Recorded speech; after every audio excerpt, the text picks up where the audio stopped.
இந்த வீடியோவில் இப்போ என்ன பார்க்க போகிறோம்னா 2021 ஸ்ரீவைகுண்டம் சட்டமன்ற தொகுதியில் யார் வெற்றி பெற்றாங்க, எவ்வளோ ஓட்டு வாங்கினா நம்ம தெளிவாக பார்க்க இருக்கிறோம். வாங்க வீடியோக்குள்ளே போகலாம்.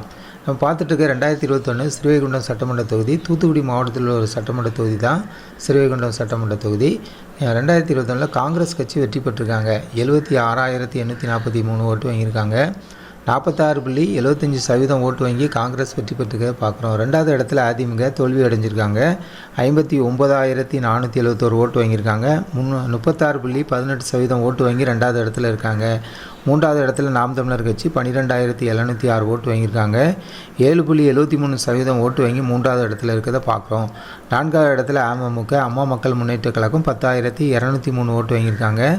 6.21% ஓட்டு வாங்கி நான்காவது இடத்துல இருக்கிறத பார்க்குறோம். நம்ம பார்த்த எல்லாமே கூட்டணி கட்சியோடு வாங்கி ஓட்டு தான். நாம் தமிழர் கட்சி மட்டும் தனிச்சின்ன அவங்களுடைய கட்சிக்காக வாங்கி ஓட்டு.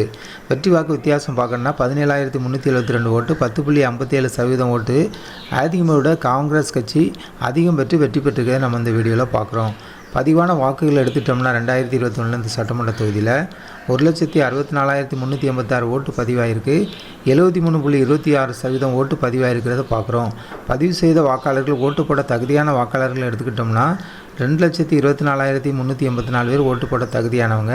ஆனால் ஓட்டு போட்டவங்க 1,64,386 பேர் மட்டும்தான் ஓட்டு போட்டிருக்காங்க. நம்ம பார்த்தது இதில் தான் 2026 தமிழக வெற்றி கழகம் எந்த கட்சி ஓட்டை அதிகமாக பிரிக்க இருக்காங்க மற்றும் அவங்களுடைய ஓட்டு வங்கி நிரூபிக்க இருக்காங்க. இந்த சட்டமன்ற தொகுதியில் ஸ்ரீவைகுண்டம் சட்டமன்ற தொகுதியில் எடுத்துக்கிட்டோம்னா 2,24,384 ஓட்டு 2021 இருக்குது. இந்த ஓட்டுகள்லேருந்து எவ்வளோ ஓட்டு தமிழக வெற்றி கழகத்துக்கு போகும்னு நம்ம வரும் நாட்களில் பார்க்க இருக்கிறோம். அவங்களுடைய ஓட்டு வங்கியும் இந்த சட்டமன்ற தொகுதியில் நிரூபிக்க இருக்காங்க. எல்லாவற்றையும் நம்ம தெளிவாக வரும் நாட்களில் பார்ப்போம். ஜனநாயகம் டிவி சேனலுக்கு புதியவராக இருந்தால் ஜனநாயகம் டிவி சேனலை சப்ஸ்கிரைப் பண்ணுங்கள்.